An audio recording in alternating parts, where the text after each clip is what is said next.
Di dalam masyarakat muslim tradisional di Indonesia, khususnya yang mengikuti paham aswaja atau yang kita kenal dengan al-sunnah wal jamaah, versi tradisional sepertinya berkembang di dalam ormas lambang hijau.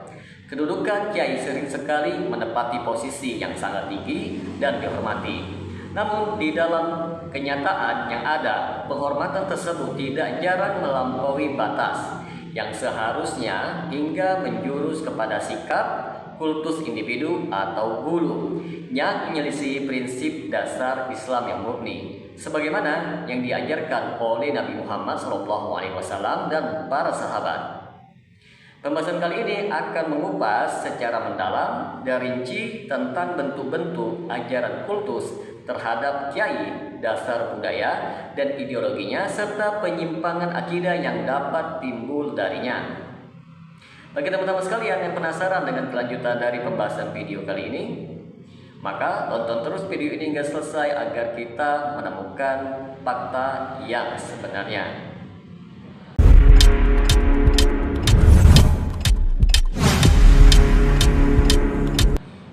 Assalamualaikum warahmatullahi wabarakatuh. Jumpa lagi dengan saya Rio Miyadi di channel Manhaj Dakwah.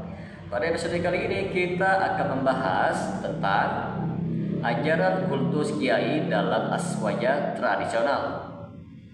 Kultus kiai adalah sikap pengagungan yang berlebihan terhadap sosok kiai yang membuat ucapan, sikap atau keputusan kiai dianggap tidak boleh dikritik, ditentang, apalagi disalahkan. Seakan-akan mereka itu maksum, yaitu terjaga dari kesalahan seperti para nabi.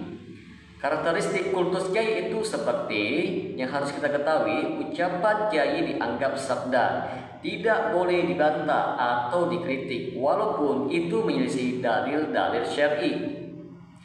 Ketaatan mutlak kepada kiai, bahkan di dalam perkara yang tidak jelas dalilnya atau menyimpang. Menganggap barokah kiai bisa menyelamatkan dengan mencium tangan, meminum bekas air wudhunya hingga mengusap bekas sandalnya demi kata barokah. Meyakini bahwa kiai punya ilmu laduni, bisa membaca hati orang, mengetahui yang gaib. Kiai dijadikan perantara doa, yaitu tawasul, bahkan setelah wafatnya, termasuk mendatangi kuburnya dengan harapan dapat dikabulkannya doa. Teman-teman sekalian, di sini akan kita jelaskan akar budaya dan historis kultus kiai. Yang pertama, pengaruh tradisi feodalis Jawa. Banyak wilayah basis aswaja tradisional berada di Jawa yang memiliki akar budaya feodalistik. Dalam budaya ini, rakyat bisa terbiasa tunduk secara mutlak kepada para bangsawan atau tokoh-tokoh agama. Ketundukan ini, teman-teman, terbawa ke dalam pola hubungan antara masyarakat dan kiai yang dianggap sebagai wakilnya Tuhan atau orang suci. Yang kedua, sinkretisme Islam dan kejawen.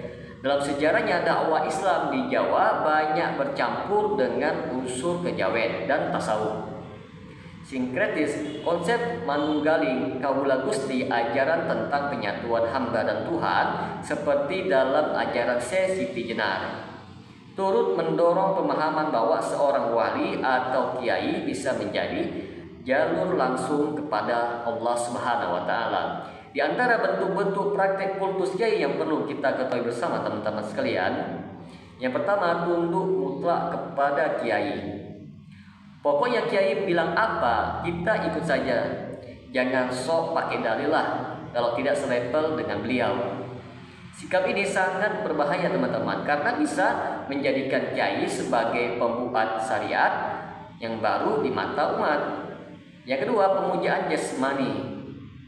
Contoh nyatanya di masyarakat itu seperti air sisa cucian jubah kiai diminum untuk mendapatkan keberkahan. Masyarakat berebut sandalnya kiai, cium tangan kiai bukan hanya sekadar hormat, tetapi dianggap sebuah ibadah yang khusus yang mengandung keberkahan. Yang ketiga, doa melalui kiai yang sudah wafat. Sebagian masyarakat mendatangi kubur-kubur kiai. Itu mereka mengatakan, "Mbah Kiai, mohon doakan saya agar dimudahkan rezekinya." Ini sudah masuk ke dalam kategori tawasul bid'ah, teman-teman. Bahkan bisa menjurus kepada kesyirikan bila meyakini kiai punya kemampuan mengabulkan doa secara langsung. Yang keempat, cerita mistis tentang kesaktian kiai. Banyak beredar kisah seperti kiai yang bisa terbang, kiai yang tidak basah ketika hujan, kiai yang bisa tahu isi hati muridnya. Semua ini, teman-teman, menanamkan keyakinan bahwa kiai punya karomah yang luar biasa. Padahal sering sekali kisah ini hanyalah sebuah mitos yang tidak pernah dapat dibuktikan. Maka apa dampak dari bahaya kultus kiai terhadap akidah? Yang pertama, melanggar prinsip tauhid. Islam sangat menekankan bahwa hanya Allah yang berhak ditaati secara mutlak, dimintai pertolongan, dan disembah. Mengagungkan manusia melebihi batas dapat mengarah kepada bentuk-bentuk syirik kecil, bahkan syirik besar. Sesungguhnya orang-orang yang kamu sembah selain Allah tidak mampu memberi manfaat sedikit pun, dan tidak pula memberikan mudarat. Al-Quran Surat Yunus ayat ke-18.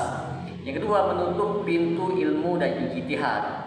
Kultus kiai membuat masyarakat enggan mengkaji langsung Al-Quran dan As-Sunnah karena merasa cukup dengan ucapan kiai. Hal ini menghambat proses tahqiq ilmiah dan kemurnian pemahaman agama, teman-teman. Ini yang menarik, teman-teman sekalian. Bagaimana tanggapan ulama tentang kultus individu seorang tokoh? Yang pertama, Umar bin Khattab. Beliau mengatakan, orang-orang akan hancur karena berlebihan dalam memuliakan ulama mereka. Lalu Syekh Muhammad bin Abdul Wahab mengatakan di dalam kitab Tauhid, sumber kesyirikan umat terdahulu adalah karena pengagungan terhadap orang-orang sholih hingga akhirnya mereka disembah. Di antara solusi dari permasalahan ini, teman-teman sekalian, yaitu yang pertama, dakwah tauhid yang lurus. Pentingnya mengajak umat Islam kembali kepada tauhid uluhiyah dan rububiyah secara benar. Meninggalkan segala bentuk wasilah yang tidak syar'i. Menanamkan bahwa barokah itu datang dari Allah Subhanahu wa taala, bukan datang dari manusia. Yang kedua, pendidikan akidah yang kritis. Mendidik masyarakat agar mampu membedakan antara hormat dan hulu. Tidak takut mengkaji dan menimbang pendapat kiai dengan dalil. Yang ketiga, menghapus tradisi-tradisi bid'ah.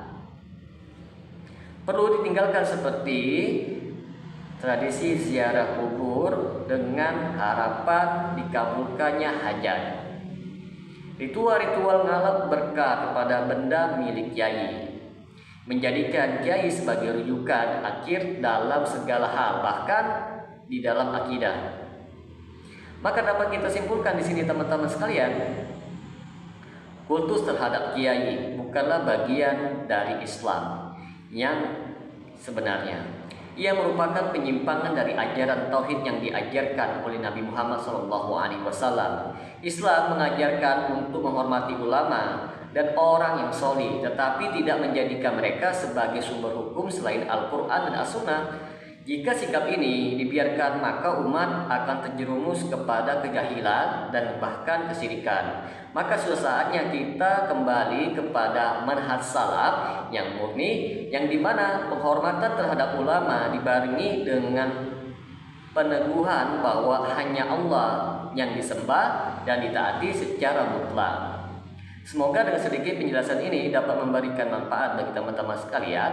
Dan apabila channel ini dapat memberikan manfaat bagi teman-teman sekalian, silakan subscribe dan share. Semoga bermanfaat. Assalamualaikum warahmatullahi wabarakatuh.